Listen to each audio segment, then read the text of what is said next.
Hello, everybody. Good afternoon, good morning, good evening, wherever you are on the globe. My name is Mayank Gupta. Thank you for taking the time to attend this webinar, and hopefully by the end of this 1 hour, you'll feel a little more comfortable dealing with the challenges as IT leaders for your organization. One of the topics that we want to touch about today is how do you make your IT teams more agile, both with automation as well as self-service. So we have some demos planned, and I'll talk about some concrete examples. So hopefully it would be a good learning experience for everybody.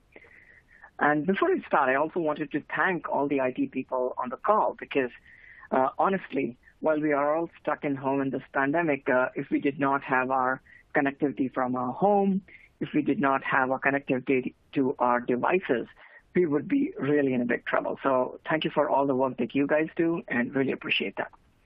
So let's quickly jump in. For those of you who know about Nutanix, that's pretty cool.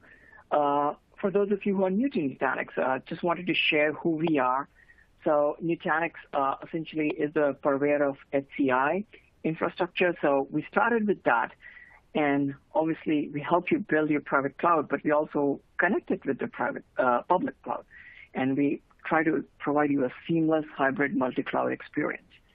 And as we started with an HCI solution, giving virtualization through AHV, as well as other virtualization partners, we also added containers and management and security. Over the course of the last 10 years, we have added DevOps solutions, data services, file storage solutions, analytics, cloud-native applications, database solutions, and IoT solutions, etc. What we also realized is that as we grew and as the number of customers that we have grew, and we are almost 16,000 customers now, there was this acute need for automation and self-service amongst our customers. This was because they wanted to do a lot more with their HCI solutions. This was because they wanted to scale their infrastructure. And this is where the green bar that you see is the connecting glue between the underlying infrastructure and the above applications, because that's what your businesses care for. So I think it's very important to realize that with automation and self-service, that is the right way of getting the full advantage of your HCI system. Now, again, at Nutanix, and I'll show you in a demo as well, but I wanted to give a preview on why we believe in not just automation and self-service, but simplicity around that. It should be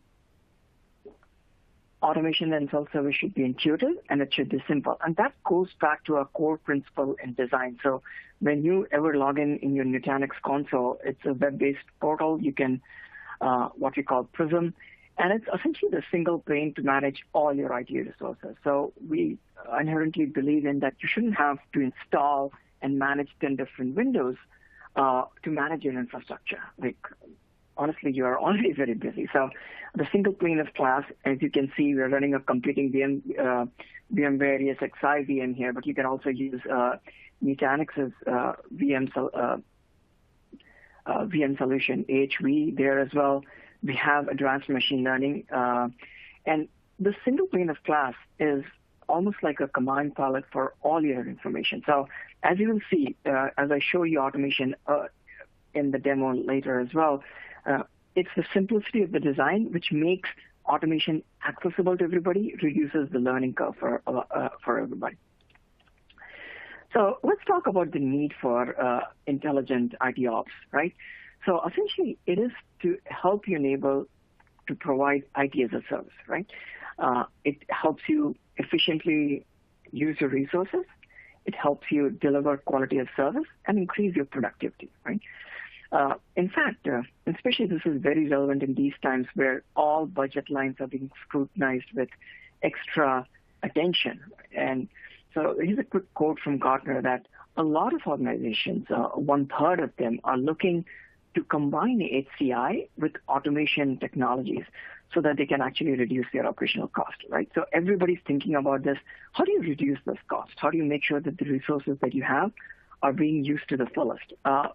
This is all a combination of what is leading to the need for automation as well as self-service. A quick call out to something which I want to share with all you guys. So again, while I'll show you a demo, what we have also done at Nutanix is we have created this website called Test Drive. And what you can do is just go here. The URL is here. And you can go on this website and actually take whatever I'm showing you. We actually spin a Nutanix instance on the cloud. So whatever you would have seen if you had Nutanix on your own infrastructure, we spin it for a 2-hour instance on the cloud. And you can navigate and run all the automation that I'm going to show you all by yourself. There's a guided walk me tour. So again, if you feel lost and you're seeing the plane for the first time, you can do it yourself. You can follow the guide me, or you're welcome to try it out for yourself. So again, the two concrete pillars that I'm going to share with you, which is intelligent operations, as well as application automation, both of them can be tried in this guided walk me tour. So please try it out. We want you to try it out just to see how simple this is. And there's nothing to install because it's all browser-based experience. So please try it out. Before I begin, I wanted to get a sense of who the audience is, and especially the challenge that you are managing. So if you could take 10 seconds, and that way you stayed engaged as well. I know it's morning for some people, and you might be having your coffee anywhere you are. Just take a moment to share how big an IT infrastructure that you're managing.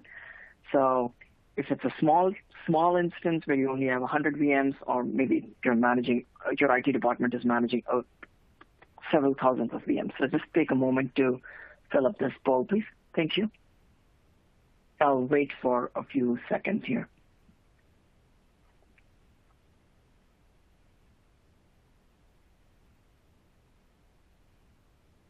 And obviously, I'll share the results with you. So 5 more seconds. This is your chance. All right. So let's just see a quick result. So it looks like a lot of people are managing several thousand VMs, so which is good because that makes automation fairly relevant to all of you as we speak around. So that's good to know. Now, the first tool that I'm going to talk about is Prism Pro, and this again goes back to right-sizing VMs. Now, especially if you're managing thousands of VMs or hundreds of VMs, how do you make sure that you are making appropriate forecasts? You're optimizing and you're not your resources. So this is where AI can come in and help you. And I think the part where I'm going to have the most fun, or at least I'm sure you will have a lot of fun, is operational automation. Wanted to share a story with all of you, and I was talking to a customer a few weeks ago, and they were managing, I think, 600 VMs or so. And a lot of their time was spent just right-sizing these VMs because sometimes these VMs were over-provisioned and under-provisioned. And they were spending an inordinate time. They were spending up to 20 hours per week just right-sizing all these VMs. And once they went to operational automation, something which you'll see today, they actually cut down the time in doing that to less than 30 minutes on a weekly basis. So again, that was an aha moment for the customer. And it was an aha moment for us as well, that sometimes we create these features and we don't honestly realize how beneficial these features are going to be for the customers. But like here was an example of a mid-sized business managing 1,600 VMs, and they effectively saved 20 hours per week, which they were doing before, just from operational automation. So it is a very powerful tool. Again, I'll share with you through a demo today. Hopefully, you'll find it as exciting as the customer found it in the earlier. So one thing which a lot of you might be doing is just planning and capacity. So what Prism Pro does is essentially it analyzes your infrastructure based on regression analysis and machine learning models that can actually predict how your runway is going to be. And with that, it helps you predict how much CPU, memory, as well as storage runway you have. So I think what it ends up helps you do is like do capacity forecasting so that you never realize that tomorrow, I'm all of a sudden short of storage or RAM. What you also enable you to do is do scenario-based analysis. So let's say you're onboarding, let's say the pandemic hits. Well, that is the reality. And you have to add 500 VDI instances. How do you model that, right? Again, because the infrastructure learns what a typical VDI workload looks like, if you say that in 20 days from now, I want to add 500 VDI instances to my infrastructure, it'll actually tell you this is the size of node that you need to add with so many vCPUs, so much RAM, and so much storage. So again, here's an example of a tool which can help you plan for all these scenarios. So that's where the scenario-based analysis comes in. Obviously, we can allow you to create reports, so you can actually create reports on your infrastructure and share with your team. Eventually, the benefits that you're going to recoup is that you're never surprised on what's happening with your infrastructure, and it eliminates guesswork. I've often talked to customers on how do you plan for capacity, and most of the time it's from their experience. If they're really sophisticated, they say, you know what, we have an Excel file where we model it. But here's an example of a tool which is actually running as a light VM on your infrastructure, and it can actually tell you based on the learnings of your infrastructure. So that's one of the advantages. Now, let's talk about the second bullet point, and this is very relevant to the cost-saving element that I talked about in the abstract of the webinar, right? How do we make sure that we are not wasting resources? Many of you who are IT leaders would realize that your end users request VMs, and those VMs are perpetually running. Even after the job they had to run is finished. That's wasted resources. Now, if those resources are on cloud, that's even worse because that cloud meter is perpetually running. Unlike private infrastructure where you have already paid for those resources, the cloud meter is always running. So in Prism Pro, and again, it's integrated in your dashboard, so you don't have to go into a different pane, and I'll show that in the demo. You see a quick snapshot on what VMs are over-provisioned, so you can actually take resources from them. You can see what VMs are constrained, so these are VMs who need more vCPUs or more RAM, so you can effectively take provision more resources for them to make them more useful. Then there are the inactive VMs. These are VMs who have not been used for a long time, right? So you might want to shut them down to get back storage. So I think this is the kind of intelligent analysis that a tool which can learn, and again, this is based on our machine learning algorithm called CrossFit, where we learn from the behavior of a VM and then predict if it's over-provisioned, under-provisioned. And then that way you can immediately analyze what's wrong, identify where these VMs are, and then optimize it. So essentially, the benefit you get as an end user is that as an admin, you eliminate the overhead. You remove any wastage that you would have in your infrastructure. As Raquel mentioned earlier, if you have any questions for Q&A, please pop in, and we will have time in the end. I have set aside 5 to 10 minutes, and what I'll do is I'll answer questions that you might have, because I know everybody's infrastructure is different and everybody's use case is different, so please feel free to ask questions there. So here's a second poll for you, and this is very relevant as we go into the automation element of the seminar. And how much time how many hours per week do you typically spend right-sizing resources? This could be vCPU, storage, and RAM. And again, this would be a function of how big your infrastructure is. So, this is interesting. How do I select here? I guess if you guys are seeing a radio button, I would suggest that you select a radio button and select this answer. Looks like the poll is not set up for a radio button. So if that's the case, I'll just skip to this answer. And oh yeah, there you can see the radio button.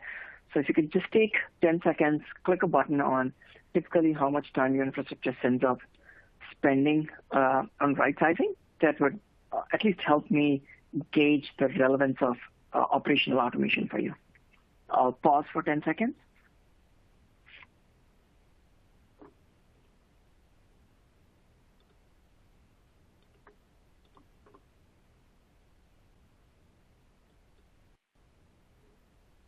And again, as previously, I'll share the answers with all of you.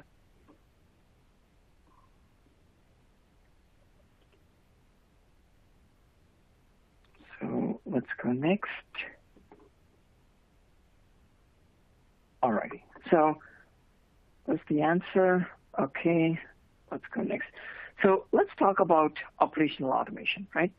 So like I said, having talked to customers a lot, we realized that a lot of time our customers and the IT admins and then the operations guys were reacting to a lot of things, right? So if this happened, they did a set of actions, and they were repeating this over and over again in their infrastructure. And that led to this very cool feature. And honestly, this is what I was talking about when I was talking about the example with our customers who save almost 20 hours a week on their automation is what we do is this is called cross-play. Again, this is part of Prism Pro. And what happens in here is you can set a trigger, which is this could be an alert or an event in your infrastructure. And associated with that trigger could be a set of actions. It could be one action. It could be a multiple actions. And then once you save and enable this playbook, a playbook is essentially if this then that routine. The next time that alert or that trigger is set up, our Prism Pro will automatically take those set of actions. So as the end user, you don't have to intervene and do something, but the tool will automatically run this in the background and it will notify you. I think the notification is very important because a lot of time people are hesitant to use automation because they think, hey, this is a black box. God knows what's going to happen. I have 20 years of experience. I have 30 years of experience. Let me do this myself. So we realized that it cannot be a black box.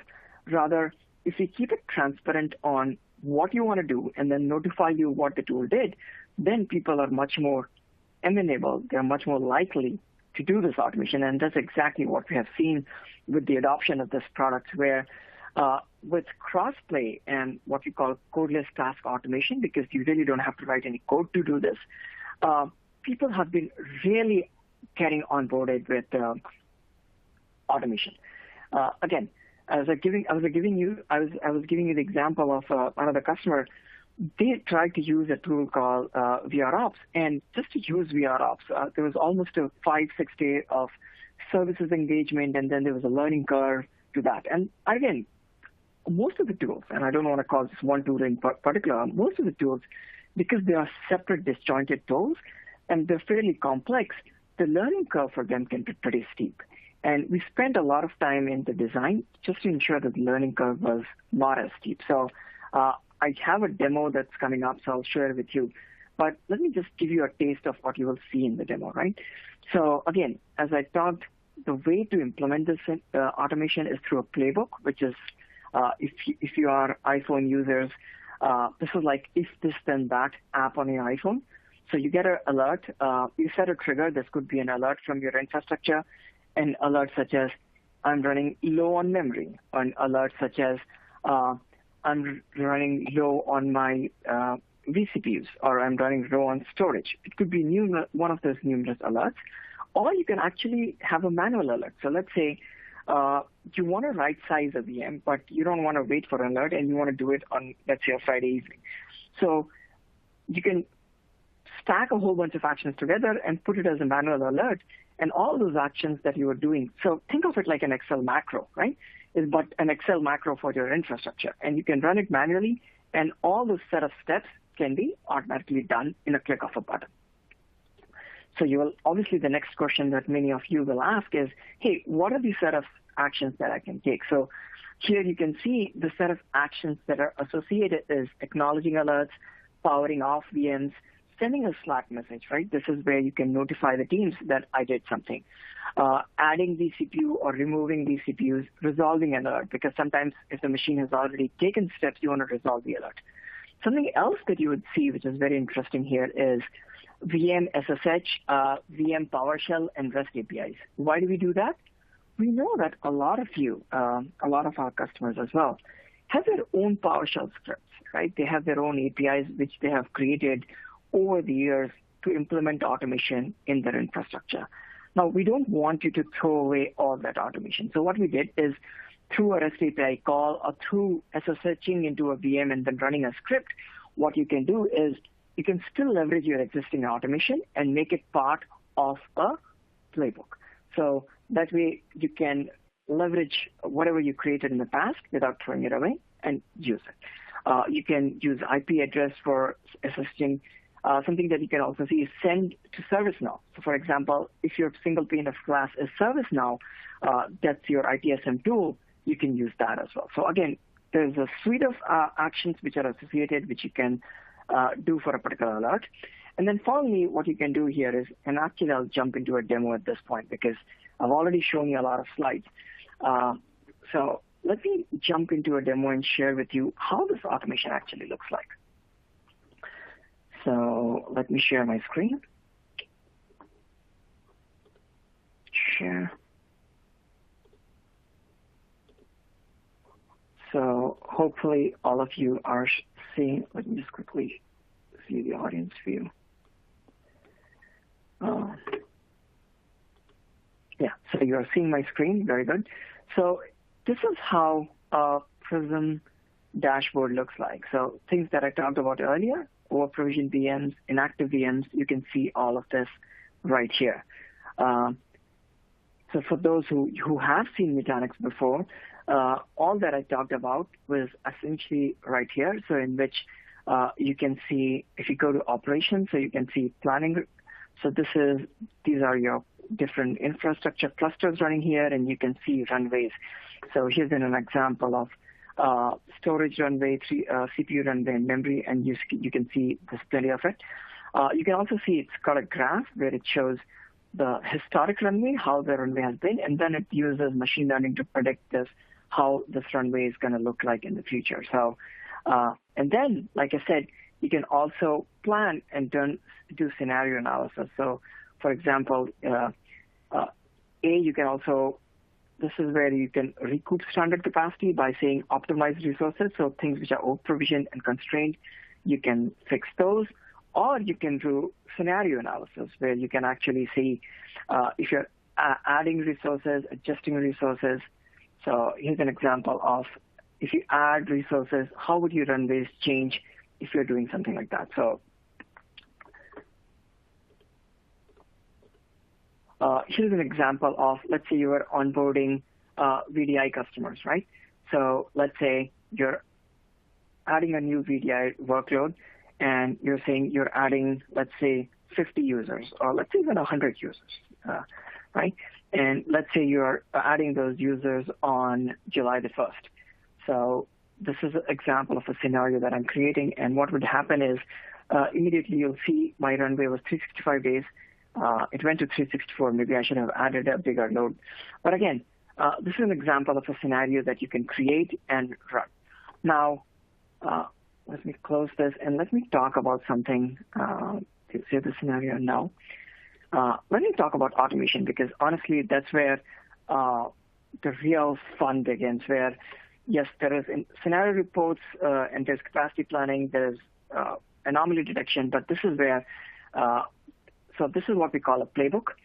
So what you can see here is creating a playbook is honestly very easy. So all you do is create a playbook, and I showed you in the slide earlier. So you set an alert. Let's say you say VM CPU usage, right? So let's say I have a VM CPU usage, and if my system gets a warning or a critical error, I will say this is a trigger which is alerting that. And then we add a set of actions for this. Again, you can see acknowledge, alerts, and you can do a whole set of actions for this. Where you can right size, when you get a CPU alert, you can set up a set of actions for it and then run it.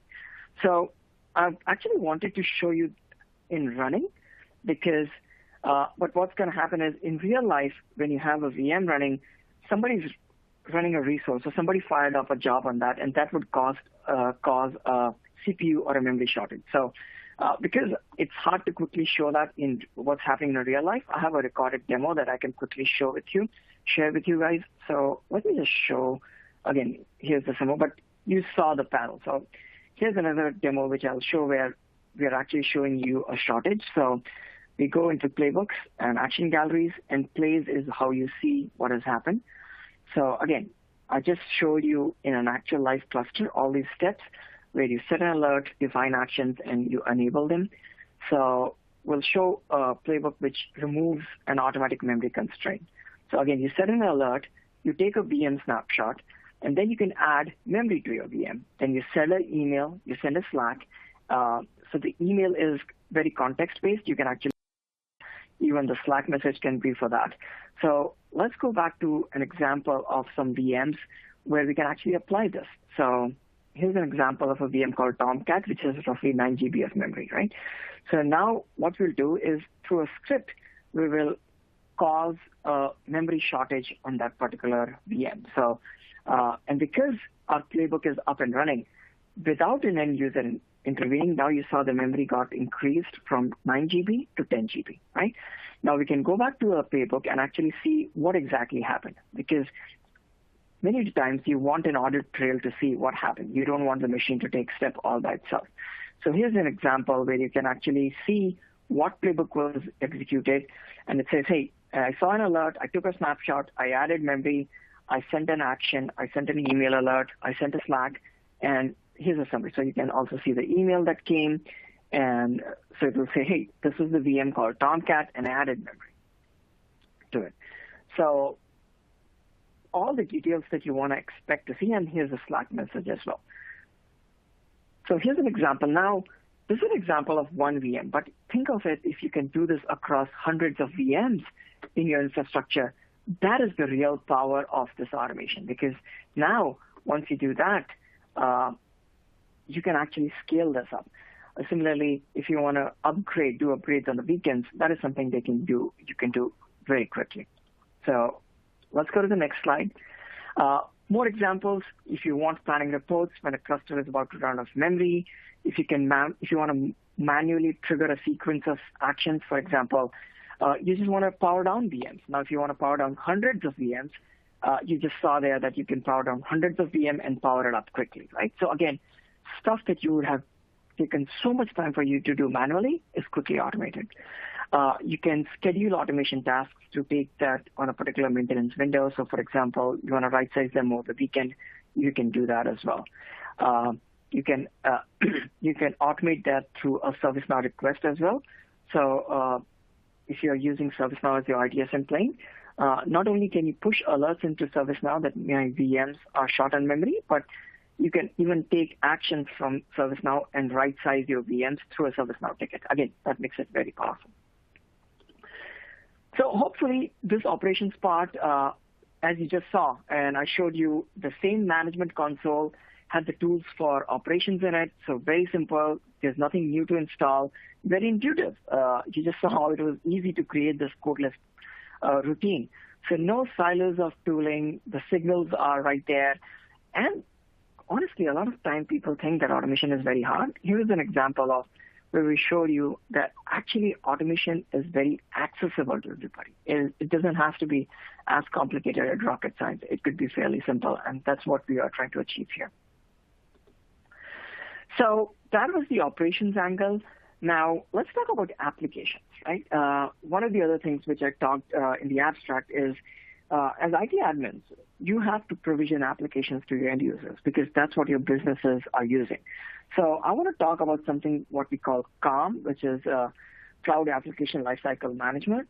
And this is the private cloud as well as the hybrid cloud, because your applications, and a lot of you, for some applications, you are using your private cloud because you have a need for security, you have a need for there's governance rules, or they have a need for latency. But some applications, a lot of you have applications running on public clouds like Azure or GCP. So those applications you should be able to manage those applications on those clouds as well. And that's where CALM comes in. What it allows you to do, and I'll show you through, is essentially enable self-service for your end users. Again, as IT admins, if you keep on getting requests to provision a VM or provision a database or provision an application, what if you created a marketplace where your end users could actually self-service? That way, you not only have a consistent application across the organization, so they're not 10 different versions of the same application, the reaction time for your team becomes much faster. And what if you can actually manage application lifecycle management and empower your end users to do that? So I want to talk about all these constructs with you. So let's talk about some of the challenges that IT teams face, right? As IT teams, you're managing a whole set of resources. This could be remote applications, it could be application services, as well as some of the cloud infrastructure. And each team has its own SLAs, and they are responsible to delivering all these resources to the end users. This could be the applications team, the cloud teams, the database teams. The problem is they are not only knowledge silos, but they are SLA silos. Each team has a different SLA, and by the time you request a database or you request an application, each request has to go to 10 different teams. That takes a lot of time. So essentially, many times you end up spending weeks, months, days just to provision applications. And that obviously leads to your end businesses and customers being frustrated. And that's not what we want to do. So here's the pitch for self-service. If there was a self-service portal where all these teams can quickly go and get access to a standard IT-approved set of applications, it could be databases, it could be VMs, it could be WordPress instances, it could be Hadoop servers, any of these. So that would make the task of getting applications much more faster, and that's the pitch for self-service. Now, before I jump in, I, again, had a quick poll for you just to make sure how you guys are doing. But again, what we here at Nutanix believe that if we provide self-service, that can reduce those days and weeks to hours, minutes, and seconds for IT teams to deliver their IT infrastructure and applications. So it reduces costs and friction and definitely errors, because now you have a consistent set of applications being deployed across your organization. So here's a quick survey for all of you. Again, that keeps you engaged. It lets me take a breather. How long does it typically take for your IT teams to provision applications? Like less than 30 minutes, a few hours, a few days, or a few weeks? I'll pause for 20 seconds, and I'll let you cast your poll here.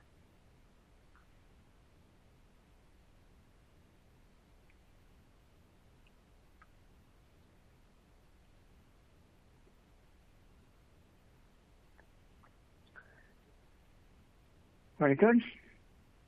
And we're back in 5, 4, 3, 2, 1. Okay, so let's see. Oh, wow. So a lot of teams take from a few days to a couple of weeks. Now, I'll give you an instance, again, without naming names, I want to give you some instance on why what I'm about to share with you is so powerful. So we're talking about multinational consulting companies, definitely in the top 5. And they were trying to implement a private cloud automation solution for over 2 years. They wanted to provision SharePoint to their end users, and they dealt with numerous automation tools. They went through several POCs, and after 2 years of struggling, they realized that they still didn't have a functional solution. They started working with us on Nutanix Calm, and they really loved the solution. And here is the testimony. So they started working with us. It took 6 weeks for them to implement not only Nutanix, but getting Calm up and running on the infrastructure. But after those 6 weeks, they were able to provision SharePoint to their end users within 20 minutes. So within 20 minutes, the whole application for different teams was up and running. It's like all the databases, all the servers, everything, the load balancers, everything was being delivered within 20 minutes. And that's where they said, hey, this is unbelievable automation. And I think, especially with Calm, I've seen that story about automation and self-service being played out again and again, where it took multiple days and multiple weeks to provision applications, it has been cut to less than 30 minutes, in less than 5 minutes in some instances. And again, I have a demo that I'll show you later where you'll actually see the power of automation. But a lot of customers, because they were tired of these waiting between their teams, they really love the solution. So let's talk about self-service and governance. So one of the fundamental premises of Calm is this app marketplace, right? It's built on this marketplace where end users can find applications. Now, as you can see, we already pre-populate with a set of blueprints. So these are applications like, as you can see, there's MySQL, there is Linux servers, There's Redis cluster in here. There's Chef, TensorFlow, there's Jenkins, Hadoop, a whole bunch of applications. Not only that, so these binaries obviously you can get from the web. But for those of you who want to publish your own applications, you can actually publish those applications to this marketplace. So once an admin publishes it, we have a strong RBAC, and the end users, once they log in, so they will just see those set of approved applications. And for them, all they have to do is find the application they're looking for. And the next step for them is, let's say they find it, all they have to do is review and launch it. And again, I'll show you in a demo. So for example, here's the viewer who wanted a Hadoop instance. And once he chooses Hadoop, then he'll see that, hey, what version of Hadoop do I want to launch? Do I want to launch it? And what you can also see is what are the hardware requirements for these. You can also see what are the operating systems that would be required for these. So all those details are here. And all he has to do is just launch it. Now, again, instead of making a request, that request bouncing to 10 people, all you have to do is click the launch button, and within a fraction of minutes, the application is up and running. And you don't have to take my word. Like I said, use Test Drive. In Test Drive, you can actually see it for yourself. But I'll also show you in a demo that it is actually a fraction of minutes. I'm not making it up. So once it goes from launch, you immediately see this pane where you actually see the numbers of that your application is up and running. You can see it uses 3 VMs. It's been running for a certain number of time. And you also see a set of actions that you can use to manage it and service. So that's the lifecycle management, right? So here, under the Manage tab, you can see that the end user, again, depending on his permissions, can scale out an application. So for example, you created a WordPress site. Now, let's say you're writing about something and it's getting a lot of traffic. So obviously what the end user wants to do is scale it up. Now, what would have happened traditionally is they would have reached out to the IT teams, hey, can you scale up my vCPUs? Can you scale up my RAM and storage for this application? And there would have been a back and forth, and you would have wasted 10 days. And by that time, a lot of users would have come to your website and been frustrated and have given up. But now, as the end user, I, as the owner of this application, can actually go and scale out my application myself. I don't have to reach out to somebody. This is the power of self-service. So you can see I can scale up my applications. I can scale them down. I can restart them. I can delete my applications. Once I'm done running my applications, if I'm being a nice citizen, I'll actually delete my application because I don't want my applications to be eating memory, right? So all these actions can be done by the end user. So this is what the power of lifecycle management comes in. Not only that, if you have ITSM tools such as ServiceNow, BMC Remedy, Sharewell, we can actually integrate that. So what do I mean with that? So this marketplace can be published on Nutanix, or you can publish it in ServiceNow, and then your end users can actually file a ticket, a ServiceNow ticket, and actually get those applications. And then you can use all your best practices for auditing and flow checking just to make sure that the appropriate checks and balances are implemented while provisioning an application. So even Jira self-test ticket, right? So service test ticket. So we integrate with ITSM because we understand that marketplace, many people also want to use their own ITSM solution. So we have integration with that as well. So what would happen in that scenario? End user will file a ServiceNow ticket. ServiceNow has a COM plugin. That plugin will talk to the marketplace. It will provision the VM, install and configure the application. It will update the CMDB for ServiceNow, and the end user will have the application, and the ticket would be marked as resolved. So it makes the whole process much more easier and simpler. It doesn't have to take days and weeks. Rather than it actually takes, like here at Nutanix, we do it ourselves, and like most of the time, I get my application up and running within 10 minutes. Many of you might have a relevant question like, hey, who is able to do what? So again, we have a strong RBAC here where we allow what different users can do. So there's an operator which can only perform lifecycle actions on applications, versus consumers, they can actually launch applications. Developers are users who can actually create applications and publish them through blueprints on a marketplace. And obviously the admin is the one who can actually put in infrastructure, costs, define resources across teams, and I'll show you this in the demo as well. So again, very strong RBAC, very strong end-to-end audits. Now, with audit, you can see who launched an application, all the actions are logged. You can also, I'll show you how you actually create a blueprint. And by logging all these actions, you can always use for archiving or governance purposes to see who has used what at what instance. Something which is very powerful, especially in these days. Again, one of the focus of this webinar was costs, right? I'm sure many of you are here for that.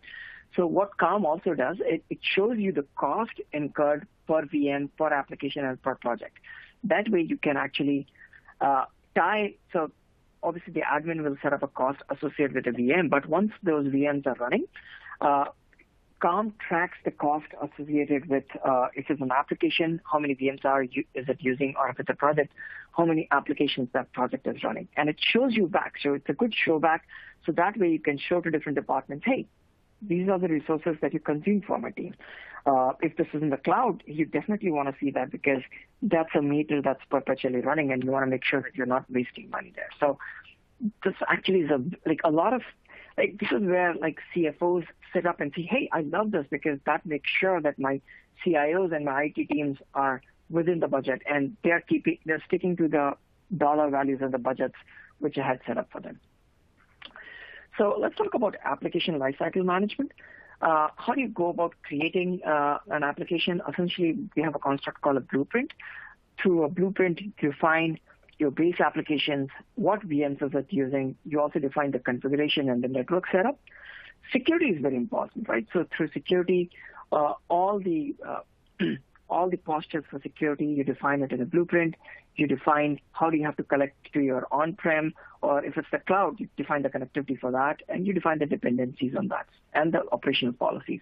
And once you've defined all that, you set and publish that blueprint to a marketplace as an application, right? And as you just saw earlier, is that once that application is published, all these steps that you usually associate with lifecycle, which is provisioning, configuring, scaling, upgrade, and delete, they become part of your application lifecycle management that you can expose to your end users. So here's an example of what a blueprint looks like. I'll show you in a demo as well.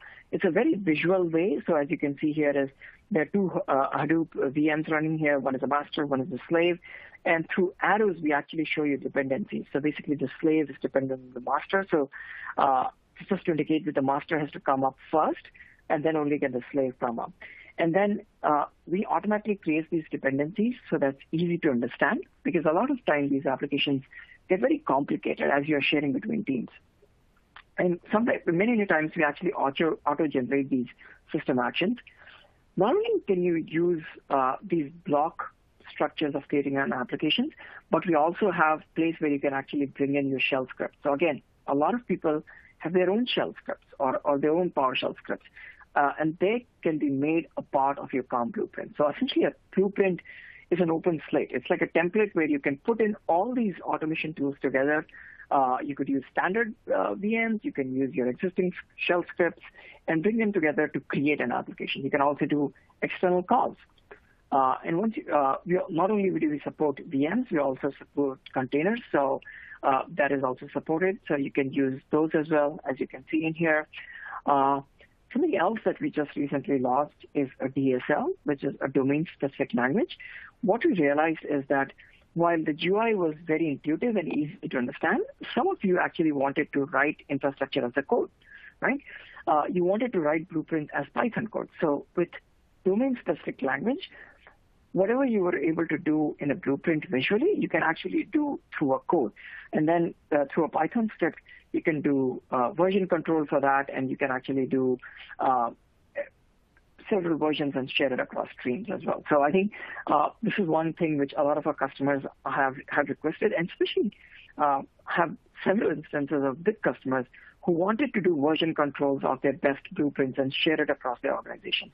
And this is where the Python code and infrastructure as a code construct came in, right? So again, with this, you can actually interact with Calm objects. You can, via command line, you can implement CI/CD pipelines, and you can actually publish your code. Actually, you can access some of, if you just Google, Nutanix DSL code, we have given you some examples for some blueprints that you can get started with.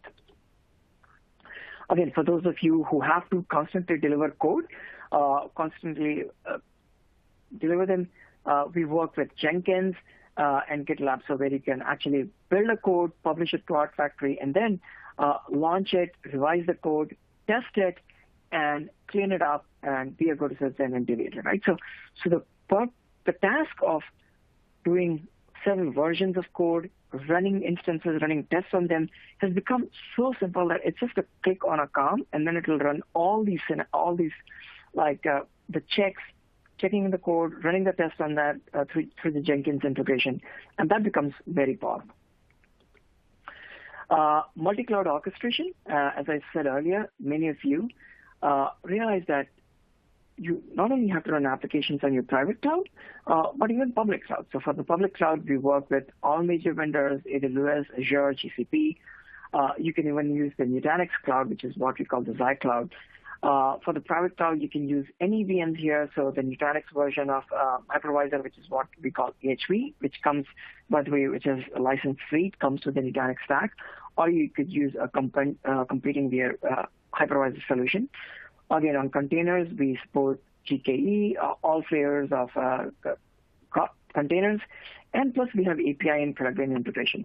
One of the things we have consistently heard from our customers is, right, automation is a set of tools, not one tool. So what we're trying to do here is through API integration with Ansible, Jenkins, Chef, and Puppet, and even ServiceNow, as we saw earlier, we want to bring all that automation as a part of your blueprint. And once you do that, you can actually have a single plane for all your automation and make your life make the task of delivering an application much more easier and simpler. So this is the part where I jump into a quick demo and share it with you. So let me go back to a demo and share that screen with you. So as I said earlier, in test drive, you can actually try these out all for yourself. So if you think that you missed something, not only can you follow a guided tour, but we allow you to actually try out things all by yourself. So again, we're back to the same Prism console that you saw earlier when I was showing you the Prism Pro functions. I go here. The one thing about COM, which I again want to stress, is a lot of times you have to install like the vRealize automation, right? It's an 18 VM application. It's very heavy. Again, it takes several weeks of just setting it up. Versus for COM, if you just go here, it is right here. It's just a plugin here. It's part of your console. Again, very intuitive design. Because COM is running as a container on Nutanix, actually, once you have a license for it, it's as simple as turning on a knob, and within 5 minutes, that container for COM is up and running. So within 5 minutes, your application automation, which will actually help you deliver self-service to organization, is up and running. So that's the power. Like, not only should automation be easy, I think it should be accessible, and that's where the accessibility part comes in. So here what you're seeing is, here's a marketplace I talked about earlier. So you can see several applications here, Jenkins, LAMP, Postgres. You can see all these applications here. There's CentOS, and I'll show you this example. But you also have blueprints here. So this is how you actually create an application. So if I go in here, let me just open and show you a blueprint, right? So this is called a blueprint. This is how you create a blueprint. You set up all the costs associated with that blueprint. So the CentOS example is how through a one click you can actually provision a VM for your user. I'll actually show you a video for that. And this is where you actually enter all the details for that. And you can share additional details in there as well. So you create a blueprint. Something else that I wanted to share with you is the projects. So again, because cost is a big focus, with projects, what we do is for each application, we can actually, we create a project. So here's an example of a demo project. Now, with demo project, you will assign which users. So there's an Active Directory integration here. So you can assign that these users are associated with this project. You can also give them roles. As we saw earlier, that role could be a consumer, developer, or operator. And then what's very interesting that you would notice here is that you have a gamut of infrastructure here. So you have Nutanix, GCP, Azure, AWS, VMware, and Kubernetes. What this means is that when you run an application, you as the end user have the choice of running that application either entirely on Nutanix or on GCP or Azure. Let's say you have you have an application that you want to run on Azure. So you have the choice of running that application wherever you want. So once you enter those credentials in here, these end users would have the choice of running those applications at whichever level of infrastructure they want at. So I think that makes it very powerful. And because we show the cost, they can actually cost compare that, hey, is it cheaper to run this application on GCP or Azure or even in my private cloud? And they can make an educated call on where to run that application. So that's a very powerful construct in saving dollars and revenues for your company, right? So I wanted to quickly share with you something. So here's an example of a CentOS VM. Again, the installation process takes 5 minutes. So I didn't want to wait 5 minutes. I'll quickly show a quick video to you guys so that you can actually see on how easy it is. So essentially what would happen is your end user with his credentials would log in into Prism Central, and then they'll go to the marketplace as you saw earlier.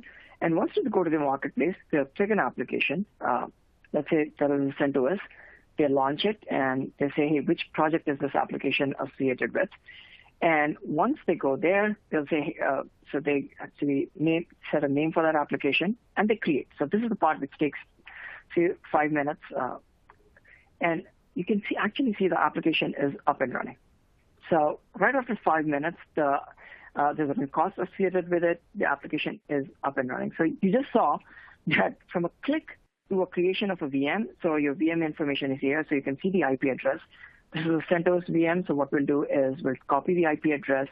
Now we SSH into this VM just to see if the VM is actually running or did I make up something. So, and then you can go and see the release information as you can see that. So again, it makes the task of sharing and the task of creating an application so much more easier for your end users. So again, in summary, definitely, as you just saw, what we talked about is to truly transform IT, automation and self-service can play a very big role. Operations, especially with ML-driven smart alerts and playbooks, especially playbooks, is a very, very powerful tool. Infrastructure, now you can recoup stranded capacity so you don't waste resources. You can manage applications in private and public cloud.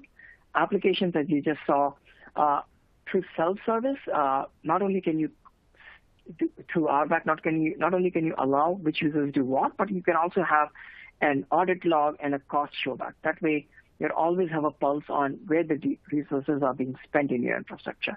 And again, we have integrations with ServiceNow, Jenkins, and many other tools, so that's good. Again, here's the URL again. On my last slide, I want you to try it out for yourself instead of just taking my word that this is as easy as it looks, and try it for yourself.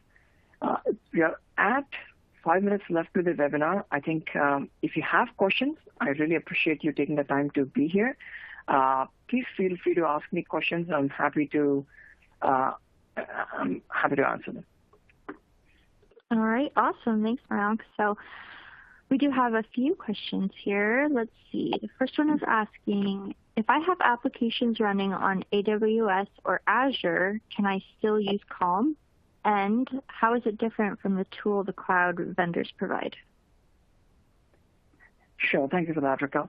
So yeah, as I talked about earlier, so if you have applications on AWS and Google, we do support you running applications there. But as I said, because of the cost showback, this is something which the admin set up. Sometimes you don't want to run an application on the cloud because maybe it's too prohibitive to run it there. So we provide the end user the choice of running an application on his private cloud or a public cloud. So obviously it was an AWS tool that would run only on AWS, right? Versus with Nutanix Calm, you as the end user has the choice of running that application on your private cloud or your public cloud. That is something which only Calm can offer and not somebody else. And again, maybe your online tool shows you the cost of running that tool on the public cloud, but not your private cloud. But the calm is one which bridges this gap and helps you make that educated call. So in that regards, you as the end user get the choice, and you as the end user make the educated call on where to run this application. All right, wonderful. Next question here is asking, for the task automation, what if I have existing scripts? Will I need to throw them away? No, so again, in both the cases, both with Prism Pro, as I showed you, while creating playbooks, you can actually use REST API calls, you can use PowerShell script, you can actually SSH into VMs and run your script. And even in Calm, while creating the blueprints, what we saw is that we have a place where it actually can run your existing script. So definitely, we don't want you to throw your scripts. We want you to work with the scripts. In fact, what we have seen is, and I've shown in the demo earlier, is a lot of people, there's like, if the script is very good, you actually want to share it with the rest of the organization. So you can make it part of your Calm blueprint and then publish it. And then your organization can leverage your scripts and then actually grow. So that actually supports the whole collaborative nature of what this offers and makes your scripts actually much more powerful than it was just sitting on your own local computer. All right, great. I think this is the last question we have time for today, and it's asking, Sure. Will the VM right sizing work for the VMware VM as well? Yeah, absolutely. So again, at Nutanix, we are completely agnostic on, especially the automation tools, as they should be, right? So it doesn't matter if you're using our hypervisor or using a competing tool. In either cases, the right sizing, shutting off, shutting it down, that all will work seamlessly, and you shouldn't see a problem with that. All right, wonderful. Well, Mayank, do you have any closing thoughts you want to share with the audience? No, so hopefully, as I said, what you learned today is how powerful automation can be, especially when you can do repetitive things multiple times through an automation, or you can self-service through and enable your IT teams to be much more effective. I think that's where the power of automation comes in. And especially in these times, it's very relevant to all the organizations. Again, call to action if you want anything. I don't have any resources, but I would definitely recommend you to go to Test Drive and try these things out. Try Test Drive to see how automation really works. Wonderful. Well, thank you so much, Mayank, for being with us today and sharing your thoughts and expertise. And also a special thank you to the audience for attending today's webcast, sponsored by Nutanix and presented by Redmond Magazine and Virtualization Cloud Review. Have a great rest of your day, everyone. Thank you.